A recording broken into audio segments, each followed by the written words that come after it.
Ang sabi ng isang doktor na pag masakit ang ulo mo, kumain ka ng maraming isda. Kaya magluluto naman tayo ng isda ngayon. Magpainit na rin ako ng mantika sa kawali. At iprito ko na rin tong 2 pirasong alumahan na hiniwa ko lang sa gitna. At antayin lang na maluto yung kabilang side at balik ta rin. Pagkaluto, tanggalin muna natin din yan sa kawali at ilagay sa bowl at i-set aside.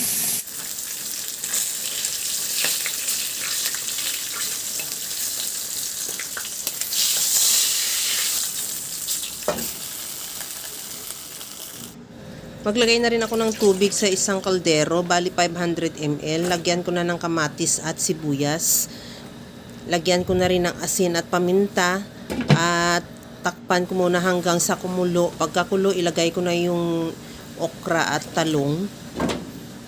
Takpan ko ulit hanggang sa maluto lang din yung okra at talong. At pagkaluto, lagay ko na yung sitaw at patola.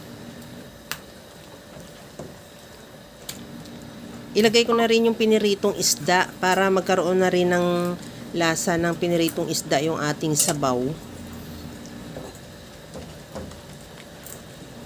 Para mas lalong malasa yung ating sabaw, maglagay ako ng dried shrimp. Kunti lang.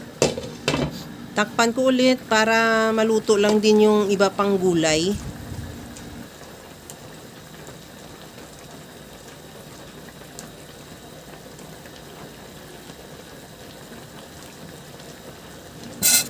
Tikman ko na kung okay na yung timpla ng ating sabaw. Maglagay ako ng kunting patis at lagyan ko na rin ng liquid seasoning. Kahit anong seasoning mayroon ka, granules or cubes, pwede rin.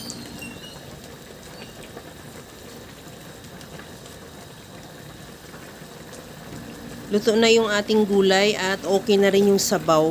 Ilagay ko na rin yung malunggay. Ihalo lang hanggang sa maluto yung malunggay. Since madali lang naman maluto yung malunggay, isang kulo lang okay na yan. Ready to serve na. Kaya mga kalasa, kung nagustuhan mo yung ating video, please like na lang at pakishare na rin sa inyong mga friends. At kung bago ka pa lang sa aking channel, subscribe na at i-click mo na rin ang bell button para sa mga notification. Okay na to. Hanggang sa muli mga kalasa. Thank you for watching. Bye-bye!